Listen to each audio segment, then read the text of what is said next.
Jono Lascoaga y soy profesor de la Universidad del País Vasco y consultor. No estoy orgulloso de ninguna de estas dos cosas, pero son las que explican mi presencia aquí. El vídeo que viene a continuación es un vídeo dedicado a mis estudiantes de primero. Si tú no eres uno de ellos, lo mejor que puedes hacer es cerrar este vídeo y dedicar tu tiempo a ver cualquier otro material de YouTube, o incluso mejor a leer un libro o a salir a dar una vuelta con tu perro. La razón de esta introducción es hacer una advertencia, en particular para aquellas personas que se han acercado al vídeo atraídas por el título. El título del vídeo es el VAN, el valor actualizado neto de pe a pa. Y podría pensarse de ese título, podría derivarse de ese título, que el vídeo recoge todos y cada uno de los detalles de las diferentes variantes de aplicación del valor actualizado neto, con todas las complejidades posibles que se pueden introducir en su cálculo. Bueno, pues no es así. En realidad el vídeo contiene unas explicaciones sobre lo más esencial del VAN. Si he titulado al vídeo el VAN de pe a pa es sencillamente porque a los estudiantes que se acercan, que se aproximan por primera vez a este instrumento, les explica todos y cada uno de los detalles que deben conocer para aplicar su versión más sencilla, incluyendo algunas explicaciones sobre el uso de la calculadora, para que os hagáis una idea. Por lo tanto, insisto, si sois personas más versadas en la dirección financiera o en las matemáticas financieras, no os interesa para nada ver el vídeo. ¿Sí? Dedicaos a otra cosa. Una segunda advertencia, esta vez para mis estudiantes. Como veréis, en todo el vídeo no se utiliza ni una sola vez la fórmula para el cálculo del valor actualizado neto. De hecho, la fórmula, si no recuerdo mal, solo aparece en la carátula del vídeo. Y esta circunstancia no es casual. Como sabéis, me disgusta que utilicéis las fórmulas como si fuese una especie de sortilegio que no se sabe cómo funciona, pero que garantiza respuestas correctas ante todos los problemas. Lo que pretende el vídeo es algo muy distinto. Lo que pretende el vídeo es que lleguéis a entender qué sentido tiene el VAN, cuál es el sentido de lo que se está haciendo cuando se calcula un VAN. Esa es su intención. Por supuesto, si queréis utilizar la fórmula, sois muy dueños de hacerlo.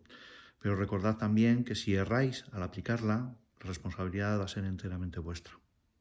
En este vídeo vamos a aprender cómo se aplica un VAN, un valor actualizado neto, en su versión más sencilla. Pero antes debemos saber lo que es un valor actualizado neto. Un valor actualizado neto no es más que una herramienta que nos permite dos cosas. Por un lado, nos permite establecer si un proyecto de inversión es atractivo o no. Y por otro lado, y relacionado con lo anterior, nos permite distinguir entre diferentes proyectos de inversión, de tal manera que si no podemos invertir en todos ellos simultáneamente, nos permite reconocer cuál de ellos es más atractivo, ¿sí? Cuál de ellos es más recomendable. El valor actualizado neto se basa en una idea muy sencilla, que consiste, y lo repetiré muchas veces, en comparar lo que el proyecto nos da y lo que el proyecto nos quita. Que el proyecto le da al inversor y lo que el proyecto le quita al inversor. Solo que esa comparación la hace teniendo en cuenta los valores actualizados de todos los capitales que el proyecto da y quita al inversor. Para entender qué es un VAN y cómo se aplica, tenemos que empezar por entender qué es un proyecto de inversión. Bueno, pues aquí tenemos la representación de un proyecto de inversión. Un proyecto de inversión, además, que ha sido despojado de cualquier tipo de complejidad. No consideramos, ni lo vamos a hacer en los ejercicios que haremos a lo largo de este curso, no consideramos, repito, ni la presencia de inflación, ni de impuestos, ni de nada parecido que, insisto, no harían sino hacer más complejos los cálculos, pero no afectarían en cualquier caso a la esencia de lo que es un proyecto de inversión, ni tampoco a la esencia de lo que es un VAN, un valor actualizado neto. Bien, como os digo, tenemos una representación muy sencilla. Esta línea más gruesa está representando el paso del tiempo, ¿sí? La que estoy marcando con el cursor. Está representando el paso del tiempo. Parece que son 12 periodos los que transcurren desde el inicio, sería en este momento, hasta el final del proyecto. 12 periodos. Todavía no hemos concretado cuánto dura cada periodo, pero bueno, 12 periodos. Siguiendo la línea temporal, lo primero con lo que nos encontramos es con este A, que está representando un desembolso inicial. El desembolso inicial son las cantidades, los recursos económicos que el inversor pone en juego para que se inicie la actividad y, por lo tanto, el propio proyecto. El desembolso inicial, a pesar de que lleve su nombre, eventualmente puede significar que hay un desembolso aquí al inicio del periodo, pero también otros a lo largo del horizonte temporal. El desembolso inicial da el pistoletazo de salida al proyecto, es decir, pone en marcha las actividades que constituyen ese proyecto y las que generan estos retornos para el inversor, que son los que vienen designados con esos Qs, Q1 hasta Q12. Los diferentes Qs que aparecen aquí son los flujos netos de caja, es decir, los valores a los que da lugar la inversión, valores que recibe el inversor y que están valorados al final de cada uno de esos periodos, ¿sí? Los he designado como Q, desde Q1 hasta Q12. Cada uno de ellos es un valor, a priori, puede ser perfectamente diferente a los demás. También he indicado aquí una cosa que se llama VR, ¿no? VR es el valor residual. Si miráis los apuntes, enseguida lo vais a ver. Lo podría haber llamado de otra manera, pero esta es una manera muy elocuente, ¿no? Muy evocadora de referirse al valor residual, VR. ¿Qué es el VR? Bueno, ya lo hemos explicado, pero lo voy a repetir. El valor residual no es más que el valor que tienen los activos, el valor que puede obtener el inversor de la venta de los activos al final del proyecto. Es decir, el inversor, a través de ese desembolso, adquirió, entre otras cosas, una serie de activos que al final del periodo puede volver a vender, es decir, puede obtener a cambio unas cantidades. Y esas cantidades son lo que llamamos el valor residual. Abajo tenemos un caso un poco más concreto. Simplemente le hemos dado unos valores más concretos al desembolso inicial. Hemos concretado que cada uno de los periodos representa un año y por lo tanto el horizonte temporal es de 12 años, ¿sí? Y hemos identificado el valor de los diferentes flujos netos de caja, todos ellos valorados, como según dice aquí, en unidades monetarias. También le hemos dado un valor al valor residual, ¿no? Al valor residual de los activos del proyecto. Vale, perfecto. Ahora, se trata de que una vez que comprendemos lo que es un proyecto, que se puede definir en esencia, repito, de una manera tan sencilla como esta, se trata de valorar, de pensar en cómo podríamos decidir si el proyecto interesa al inversor o no. Una manera intuitiva, muy sencilla de decidir esto es comparar lo que el proyecto le da al inversor con lo que el proyecto le quita al inversor. ¿Sí? El proyecto le quita al inversor, de acuerdo con este esquema tan sencillo, ¿sí? Le quita al inversor tan solo 300 unidades monetarias al inicio del proyecto. ¿Sí? Repito que este A, este desembolso inicial, aunque igual lo tenía que haber puesto un poquito más arriba, ¿sí? Se corresponde con es un desembolso que hay que hacer, si se quiere, justo al inicio del proyecto, lo que podríamos llamar el momento cero. ¿No? Lo que el proyecto le devuelve o le da al inversor son todas estas cantidades que estoy señalando, es decir, todos los flujos netos de caja y además el valor residual. Pero una manera muy sencilla, muy intuitiva de verificar si el proyecto es interesante o no es comparar lo que el proyecto quita con lo que el proyecto da. Si sumáramos todos estos flujos netos de caja obtendríamos la cifra de 1.300 unidades monetarias. Si añadimos el valor residual, pues serían 1.350. Y comparando 1.350 unidades monetarias que el proyecto le devuelve o le da al inversor con respecto a las 300 que el proyecto le quita, pues parece que la decisión sería muy sencilla, ¿no? Invertir en este proyecto porque es un proyecto interesante. Da más que lo que quita, dicho de otra manera. Bueno, el valor actualizado neto hace una comparación semejante a la que he hecho, solo que con un matiz. Y es que tiene en cuenta que estas cantidades no se pueden comparar entre sí tan a la ligera como lo hemos hecho. Por ejemplo, aquí hemos comparado como si fuesen unidades perfectamente homogéneas estas 300 unidades monetarias que tienen su vencimiento en el momento cero y estas 125 que tienen su vencimiento, es decir, que el inversor las va a obtener 12 años después. Y sabemos que esto no es demasiado correcto, no es demasiado justo. Generalmente nosotros preferimos, por lo tanto valoramos más, la misma cantidad ahora que la misma cantidad dentro de 12 años, que para nosotros tiene un valor menor. ¿Sí? Fijaos en lo que acabo de decir porque tiene su gracia. Lo que acabo de decir, en términos un poco más abstractos, es que las unidades de valor no son homogéneas en el tiempo. Es decir, que 300 unidades monetarias hoy, en mi mano, no valen lo mismo para mí ni para nadie, que una obligación de pago, una promesa de pago si queréis, que me otorgue esas mismas 300 unidades monetarias dentro de 12 años, por ejemplo. No tiene el mismo valor para mí. De hecho, las 300 unidades hoy las valoro más que las 300 unidades pagaderas dentro de 12 años. Yo creo que esto todo el mundo lo ve con claridad. Pero en realidad, los economistas debemos tener claro que las unidades de valor no son homogéneas en el tiempo, tampoco lo son en el espacio. ¿Sí? Pongamos, por ejemplo, que tenemos 10 euros o 10 dólares, por ser una moneda un poco más internacional, ¿no? Bueno, pues 10 dólares no valen lo mismo dependiendo del lugar en el que estemos. Alguno dirá, bueno, 10 dólares son 10 dólares, no cambia. El billete de 10 dólares no cambia, por mucho que nos movamos, ¿no? Por mucho que cojamos el avión de un país a otro. Bueno, puede que el billete de 10 dólares no, pero el valor que representa sí. Por ejemplo, si queremos cambiar esos 10 dólares por comida, os aseguro que podremos comer bastante menos y probablemente bastante peor en la Quinta Avenida de Nueva York que, pues no sé, se me ocurre en un mercado en Guadalajara, México. ¿Sí? De hecho, no tendrá mucho que ver ni el tipo de comida, ni la cantidad, ni la calidad de esa comida. Dicho de otra manera, que los $10 valen menos en la Quinta Avenida de Nueva York y valen más en Guadalajara, por ejemplo, en el mercado de San Juan de Dios. Lo mismo que ocurre con el tiempo, con el espacio, perdón, ocurre con el tiempo. ¿Sí? Los mismos $10 valen diferente en función de en qué momento estén disponibles. Y para verlo con absoluta claridad y además en relación con lo que estamos viendo, con el valor actualizado neto, vamos a proponer un ejercicio, una situación todavía más sencilla que esta, ¿no? El proyecto de inversión, pone ahí sencillo, pero debería poner súper sencillo. ¿Sí? Imaginad que el proyecto consiste en que ahora mismo el inversor hace un desembolso de 100 unidades monetarias, ¿sí? Sin especificar más, y dentro de un año, este segmento está representando el paso de un año, dentro de un año obtiene de su inversión 105 unidades monetarias. Y podríamos hacernos la misma pregunta que nos hemos hecho con respecto al proyecto de inversión inicial. Es decir, ¿nos interesaría o le interesaría al inversor invertir en este tipo de proyecto? Hombre, si hiciésemos la misma valoración que hicimos antes, la respuesta debería ser sí, porque el proyecto devuelve 105 más al inversor que lo que el inversor tiene que poner, 100. ¿Sí? Sin embargo, imaginemos que la situación es un poco más compleja. Imaginemos que este inversor siempre tiene la posibilidad de ir al banco y poner allí sus 100 unidades monetarias o la cantidad que sea. Siempre tiene la posibilidad de ir al banco y poner cualquier cantidad a un 10% de interés. Eso quiere decir que si fuese ahora al banco y pusiera esas 100 unidades monetarias al 10%, dentro de un año obtendría 110.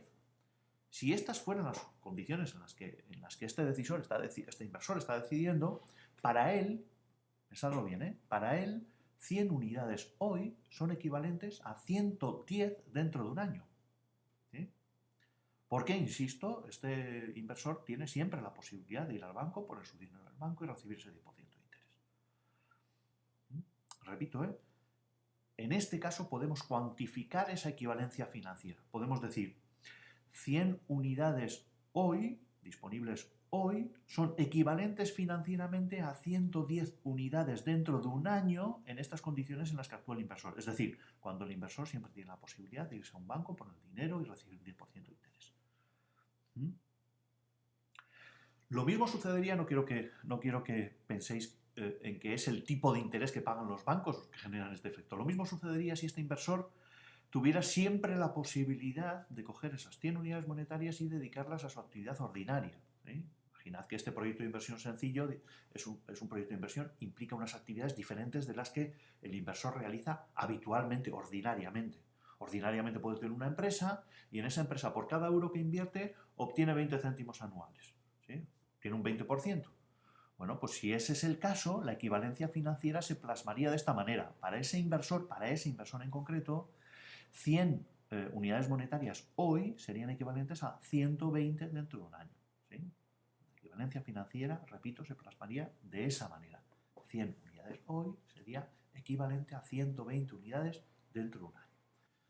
Y claro, si para este inversor 100 unidades hoy son equivalentes a 120 dentro de un año, las 105 que le ofrece el proyecto no le van a parecer en absoluto suficientes. Dicho de otra manera, a este inversor no le va a interesar para nada invertir en este proyecto tan sencillo.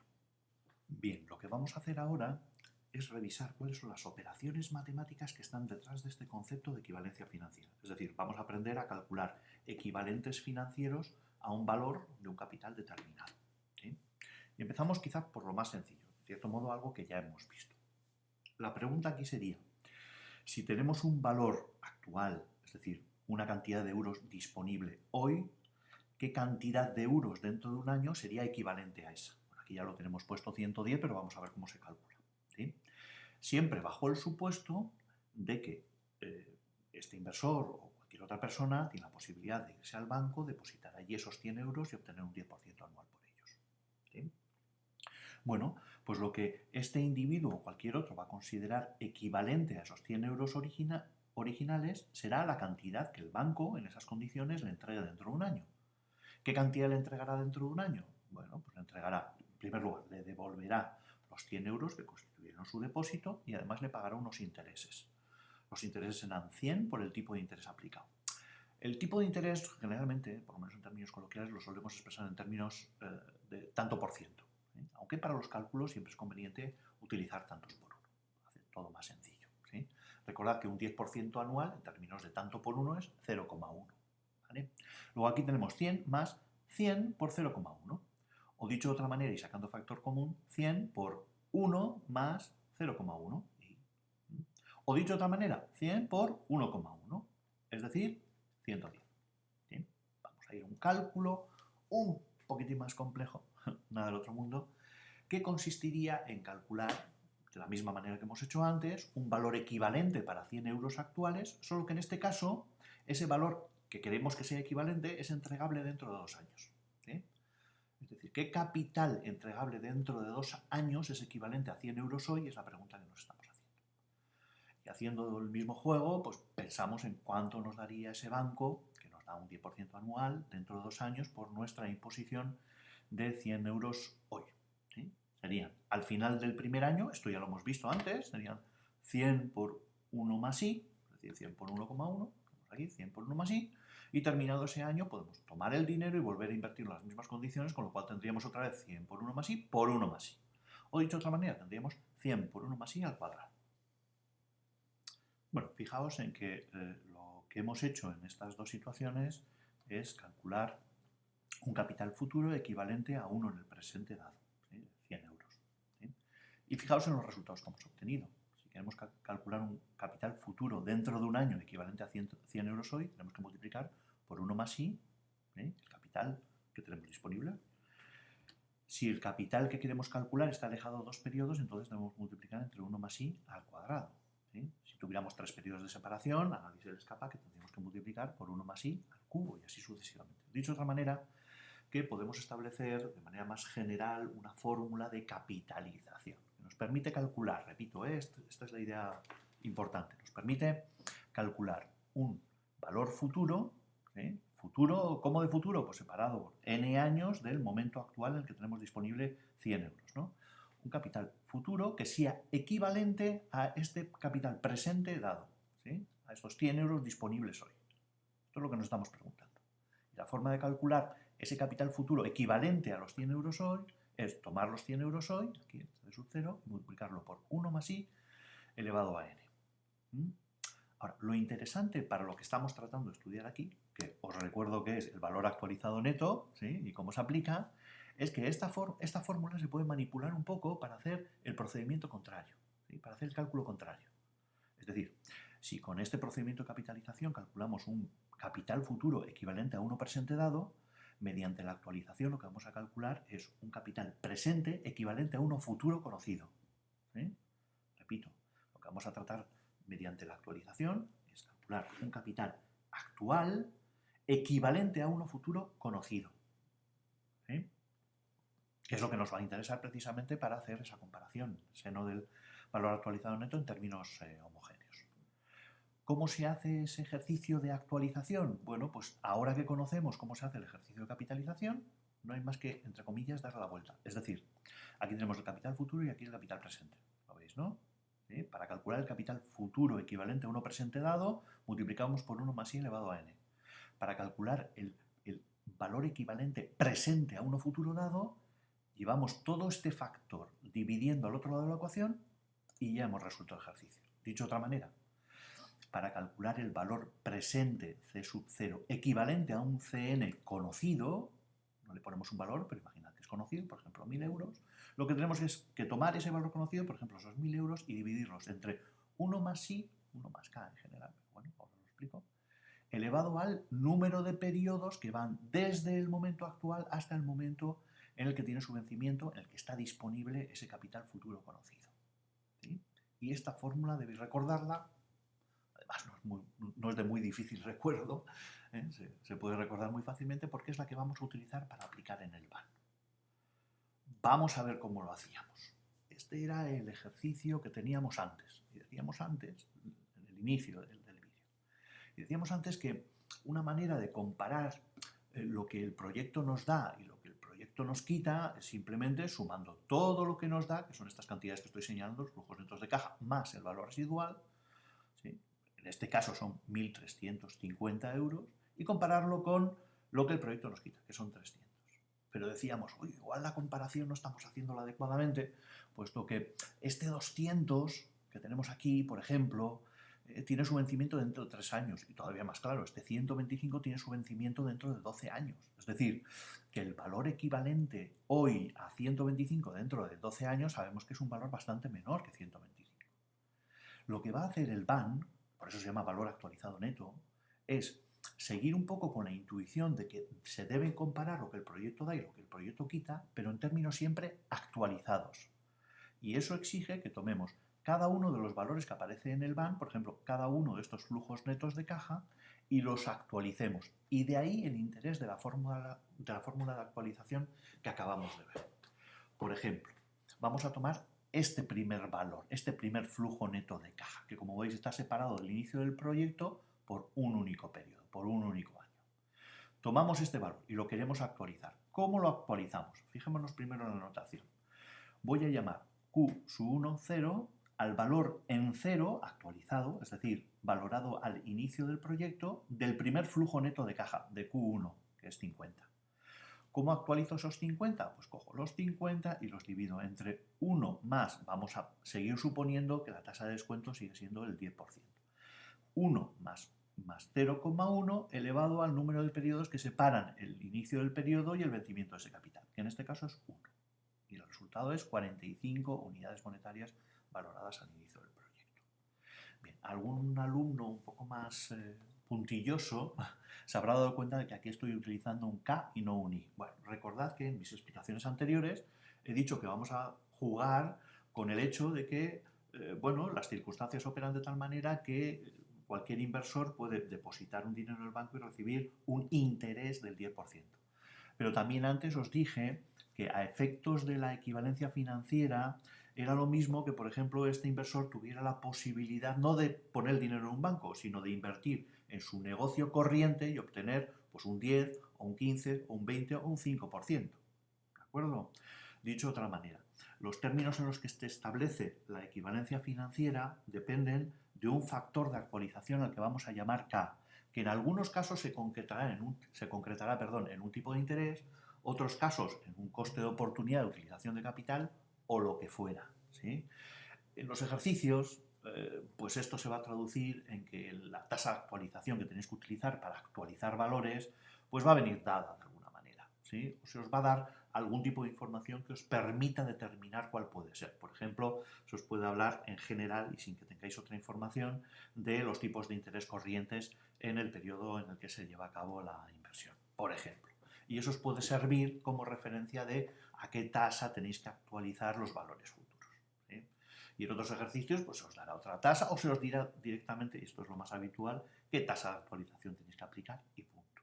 ¿Vale? En cualquier caso, como os digo, aquí estamos resolviendo un poco la operativa del ejercicio, repito dos ideas importantes. El valor actualizado neto consiste en comparar lo que el proyecto da y lo que el proyecto quita en términos actualizados, es decir, valorándolo todo a fecha de inicio del proyecto. Y para actualizar, para valorar a fecha de inicio del proyecto cada uno de los capitales que tienen relevancia en el proyecto, lo que tenemos que hacer es dividir ese capital entre 1 más i elevado al número de periodos que vayan desde el inicio del proyecto hasta el momento en el que tenga lugar el vencimiento de ese capital. ¿Sí? Como aquí estamos actualizando el primero los flujos netos de caja, pues tenemos que actualizarlos un periodo, luego aquí tenemos 1,1 elevado a 1. ¿Sí? Fijaos en que para resolver todo el ejercicio, es decir, para tener valores actualizados de todos los flujos netos de caja futuro, tendría que hacer aquí la misma cuenta, pero 13 veces. Es decir, las 12 correspondientes a los flujos netos de caja más una correspondiente al valor residual. Bueno, como esto es repetir mucho el mismo cálculo, y yo soy un poco mayor y ya no tengo ganas de tanta repetición, pues lo que voy a hacer es utilizar, y os invito además a que vosotros hagáis lo mismo, en la medida posible, utilizar un programa que precisamente está diseñado para cuando tenemos que repetir mucho las cosas, mucho las cuentas, las operaciones matemáticas. Y este programa es Excel. ¿Sí? Una advertencia, no obstante, sobre el uso de Excel en este ejercicio. Nosotros no estamos utilizando, yo no voy a utilizar Excel en este caso, para lograr un resultado, es decir, para calcular un BAN relativo a este proyecto de la manera más rápida posible. No busco eficiencia aquí. Lo que estoy buscando es una manera de exponeros de manera sencilla, intuitiva, cuál es la esencia del cálculo de un BAN, ¿sí? ¿Qué es lo que hay detrás del cálculo de un BAN? Si queréis calcular un BAN de manera muy rápida, bueno, para eso Excel dispone de unas fórmulas prediseñadas que podéis utilizar, ¿sí? En muy pocos segundos podéis calcular un BAN, también para este proyecto. Pero insisto, no es eso lo que queremos hacer aquí. Lo que queremos hacer aquí es ofrecer una visión panorámica de lo que representa, de la esencia del BAN. Bueno, pues vámonos a Excel. Fijaos en que aquí tengo un libro Excel que he preparado previamente en el que aparecen los flujos netos de caja, ¿sí? Los flujos netos de caja que constan aquí, podéis observar, son exactamente los mismos que los que constan aquí, es decir, no he hecho ninguna trampa ni nada parecido, simplemente he trasladado esta información aquí. También he reflejado en el Excel que, bueno, la tasa de actualización con la que podemos seguir trabajando, si nos parece mal, es ese 10% con el que venimos trabajando durante ya unos minutos. Tened en cuenta que, bueno, por lo general en cada ejercicio os van a decir la tasa de actualización con la que deberíais trabajar, ¿de acuerdo? Otra información que he consignado aquí es la relativa al desembolso inicial, que son 300 euros, 300 unidades monetarias, y el valor residual, que serían 50. ¿Vale? Tenemos peso de actualización 2 veces puesto, vamos a quitar esta columna y vamos a ello. Lo voy a poner más grande, sobre todo atendiendo a el interés que pueden tener en ello las personas que están viendo quizá el vídeo en un teléfono o lo que fuera, ¿no? Bien. Lo que voy a tratar, insisto, de mostraros es simple y llanamente la esencia de un BAN. Como os decía antes, no voy a tratar de calcularlo muy rápido, lo que voy a tratar es de que veáis un poco cada elemento que contiene el BAN, ¿no? Es decir, en qué consiste el procedimiento, ¿sí? Y como os decía desde el principio, el procedimiento tiene un elemento intuitivo muy fuerte. El procedimiento del BAN consiste en que cada vez que uno tiene un proyecto de inversión que considerar, lo que hace es comparar lo que el proyecto le da con lo que el proyecto le quita, ¿sí? En este caso, lo que el proyecto, bueno, he dicho nos da, entender que se lo da, si queréis, al inversor, o si nosotros nos ponemos en la situación del inversor, pues nos lo da a nosotros, ¿no? Lo que el proyecto nos da son los flujos netos de caja, también el valor residual. Los flujos netos de caja son estos valores, ¿sí? Pero estos valores son no actualizados, ¿sí? No se han calculado todavía unos equivalentes en el momento de inicio del proyecto a estos flujos netos de caja. Estos son los valores de los flujos netos de caja sin más, sin actualizar. Aquí lo que haré será calcularlos en términos actualizados, es decir, los actualizaré al momento del inicio del proyecto. Con el valor residual voy a hacer lo mismo. Bueno, en este caso me diréis, pues el valor residual es tan solo uno, son 50 euros que el inversor recibiría justo al final del proyecto, es decir, en el momento que hemos designado como 12. Pero bueno, atendiendo a que quizá en otros proyectos, en otros ejercicios que hagáis, el valor residual quizás se obtiene en varios momentos distintos, pues vamos a dejar o vamos a permitir que este modelo de resolución contemple esa posibilidad, ¿no? Ahora, lo que el proyecto nos ponemos en la situación del inversor, nos quita, ¿sí? ¿Qué es lo que el proyecto nos quita? Pues lo que el proyecto nos quita es el desembolso inicial, básicamente, ¿no?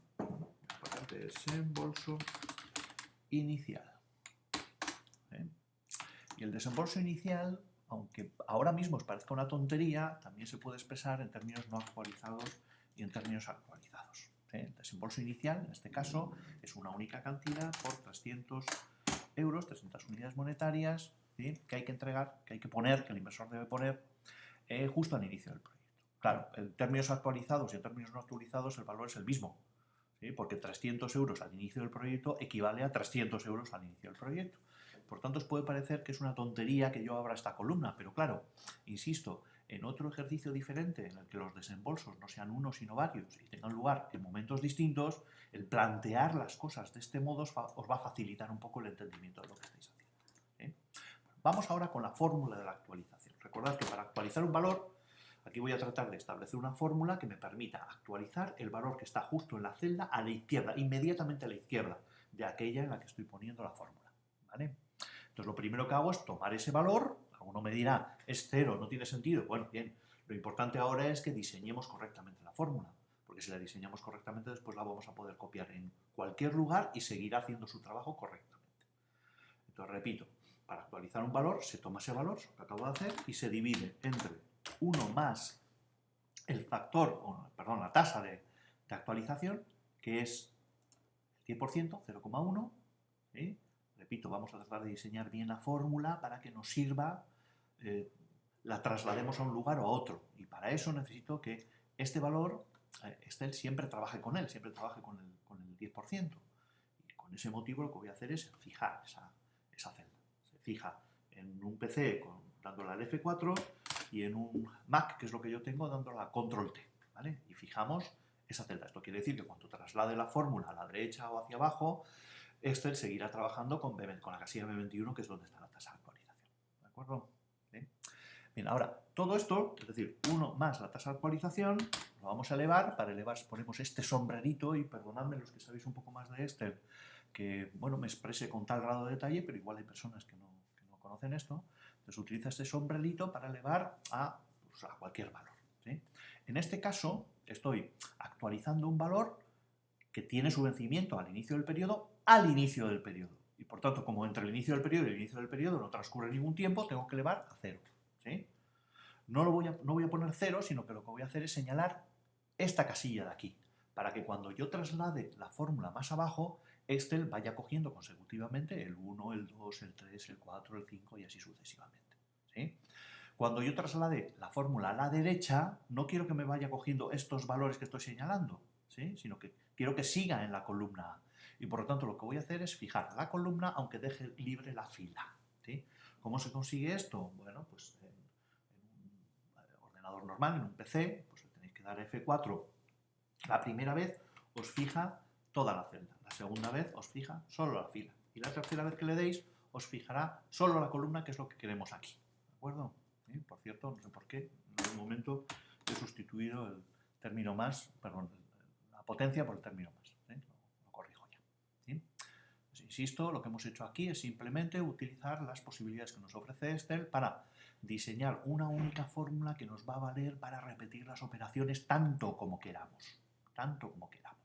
¿Vale? Si le doy a Enter me da 0, porque claro, 0 en su valor actualizado es 0. Ahora, cuando estiro hacia abajo es cuando voy a observar las ventajas que tiene esta forma de trabajar. Formato, celdas, vamos a ponerle aquí un formato un poquito más adecuado, que nos permita ver esto con mayor facilidad.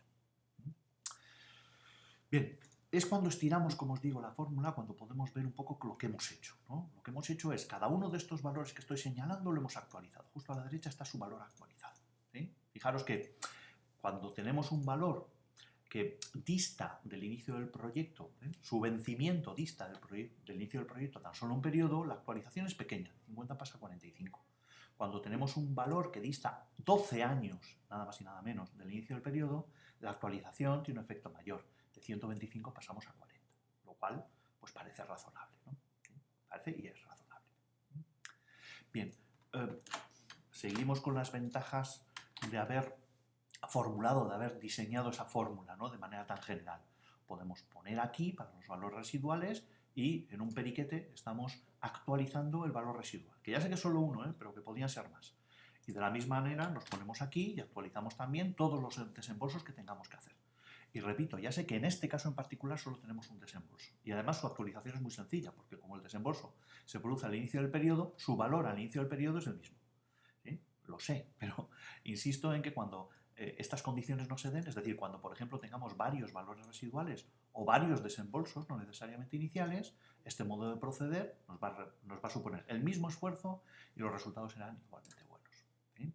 Ahora vamos a sumar todo lo que el proyecto nos devuelve en forma de flujos netos de caja en sus valores no actualizados, pero también en sus valores actualizados. ¿Sí? Vamos a obtener asimismo lo que el proyecto nos devuelve en forma de valor residual, ¿sí? Tanto en términos actualizados como en términos no actualizados. Y por otro lado vamos a hacer lo mismo con todo lo que el proyecto nos quita. ¿Sí? Bueno, este formato lo vamos a pegar aquí y así tenemos formato, digamos, más visible. Estos valores también los voy a poner en negrita para que se vean mejor. Vale, tenía las mayúsculas puestas, entonces al darle el control N me ha sacado un documento nuevo. Por cierto, pues aquí igual debería combinar esto, ¿no? Fijaos en que todo esto es lo relativo a lo que el proyecto nos da. Lo vamos a señalar muy bien para que lo veamos con claridad. Vamos a poner, si cabe, vamos a poner un borde un poquito más grueso. Por ejemplo, este borde un poco más grueso. Todo esto, en cambio, es todo lo relativo a lo que el proyecto nos quita.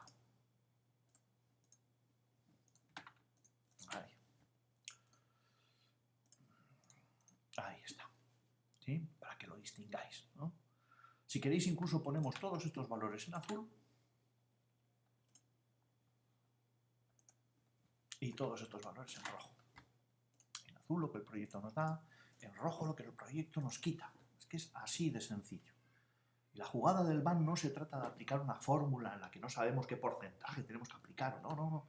La jugada del BAN consiste simple y llanamente en comparar lo que un proyecto de inversión nos da y lo que un proyecto de inversión nos quita. Dicho de otra manera, eso sí, en términos actualizados, dicho de otra manera, para calcular el BAN basta con tomar todo lo que el proyecto nos da, en términos actualizados, es decir, 750 y 16, y restarle lo que el proyecto nos quita, 300. Y este es el valor del BAN. Este es el valor del BAN para este proyecto. Espero que se haya entendido hasta ahora. Bueno, vamos a acabar con un pequeño detalle que estoy seguro de que alguno de vuestros compañeros me va a agradecer. Y es que estos valores actualizados los hemos calculado con Excel, es decir, pues escribiendo una fórmula aquí, ¿sí? Y quizá para alguno de vosotros la cosa cambie, la dificultad de esta tarea cambie si tenéis que utilizar una calculadora. Y de hecho, por lo que he visto en alguna de las sesiones, pues hay gente que no tiene dificultades para el uso de la calculadora en el sentido de hacer cálculos como los que hemos visto. De tal manera que os voy a mostrar un poco cómo se utilizaría la calculadora para calcular este 137. ¿Sí? Es decir, para actualizar estos 200 euros, 200 unidades monetarias, con vencimiento en el momento 4 del proyecto de inversión. ¿Vale? Bien, vamos a recordar cuál es la fórmula con la que estamos trabajando. Aquí la tenemos, ¿sí? ¿Sí? Y, bueno, mutatis mutandis es muy sencillo aquí, es decir, lo que tenemos que poner es muy sencillo, lo que tenemos que hacer es actualizar 200, luego tenemos que poner 200 dividido entre 1 más i, que es 1,1 en este caso, elevado a tantos periodos como hay desde el inicio del periodo hasta ese momento 4, que son exactamente 4. ¿Sí? Yo sé que cuando trabajéis con la calculadora la tendencia es a empezar por el numerador, etc. Pero os voy a proponer, después vosotros podéis hacer por supuesto lo que queráis, pero os voy a proponer que lo hagáis exactamente al revés. Es decir, que empecéis por el numerador, ¿sí? Empecéis de hecho por el 1 más i, después lo elevéis, después calculéis el valor inverso y después lo multipliquéis por CN. ¿Cómo se haría? Bueno, vamos a abrir una calculadora que entiendo que será similar más o menos a la que vosotros podéis tener en el bolsillo, ¿sí? Entonces, aquí lo primero que vamos a poner es el 1,1, ¿sí? Y vamos a elevar ese valor a 4, ¿sí? A 4. Ya viene la primera dificultad, como dice alguno de vuestros compañeros, ¿cómo se eleva? ¿Sí? Mi calculadora no sabe elevar. Bueno, la mayor parte de las calculadoras sí que pueden elevar, ¿sí? De hecho, tienen una teclita, ¿sí? Más o menos con este símbolo, ¿sí? X elevado a y. X elevado a y sirve precisamente para elevar un valor X, el que hemos puesto, a un valor Y, que es el que pondremos inmediatamente después de darle al botón. ¿Sí? Por cierto, algunos de vosotros utilizáis el teléfono móvil, y en el teléfono móvil me he encontrado con alguna queja de que, bueno, de que todas estas fórmulas no aparecen en el teléfono móvil. Bueno, hacedme y haceros un favor. Cuando tengáis la calculadora abierta en el teléfono móvil, girad el teléfono móvil de tal manera que, bueno, que quede, digamos, a lo ancho, en lugar de a lo alto, y ya veréis lo que ocurre. Parece un milagro, pero creedme, no lo es. Bueno, en fin, cuando tengáis el teléfono móvil así, efectivamente tendréis un botoncito como este. ¿Sí? De tal manera que 1,1 lo queremos elevar a 4, simplemente hay que darle a este botón y poner 4. Y el resultado es 1,1 elevado a 4, ¿sí? Que obviamente es una cantidad superior a 1,1, de hecho. ¿Sí? Bien, como aquí lo tenemos, veis, en la fórmula lo tenemos en el denominador, lo que vamos a hacer es este valor pasarlo al denominador, es decir, calcular aquí su valor inverso, 1 entre x, ¿lo veis? Simplemente hay que darle al botón, ¿sí? 0,683 y así sucesivamente. Y ahora multiplicarlo por, en este caso, 200, que es el valor que queremos actualizar. El resultado es 136,602691 Alguno me dirá, oye, pero aquí te ha salido el 137. Bueno, fijaos, si le damos algunas décimas más de precisión, pues resulta que los decimales van casando bastante bien, ¿verdad? Van casando bastante bien. Vamos a verlos un poquito mejor. ¿Lo veis, no? Bien, perfecto. Recordad que este, aunque no os muestre los decimales, sigue trabajando con ellos. Salvo, por cierto, salvo que le deis a una función de Excel que se llama precisión de pantalla, que sirve, bueno, tiene su utilidad cuando uno hace estadísticas, determinadas estadísticas, y bueno, quiere que esas estadísticas se vean tal como el público las quiere ver. Bueno, es una situación con la que yo me suelo encontrar a veces y para eso sirve la precisión de pantalla. Pero en general, este no trabaja con precisión de pantalla, es decir, aunque no se vean los decimales, este sigue trabajando con todos los decimales que puede contar, que son unos cuantos, por cierto, ¿vale? Luego ya habéis visto cómo con una calculadora normal se puede calcular perfectamente este 136, bueno, ese 137. Creo que esto es todo. Dedicaré algún otro vídeo, en el que espero no enrollarme tanto, a simplemente presentaros los cálculos que darían lugar a el PAN en diversos ejercicios de los que os he propuesto. Esto no deja de ser un ejemplo, pero creo que era necesario empezar por aquí. Que paséis un buen fin de semana y nada, nos vemos en clase el lunes y el miércoles. Hasta luego.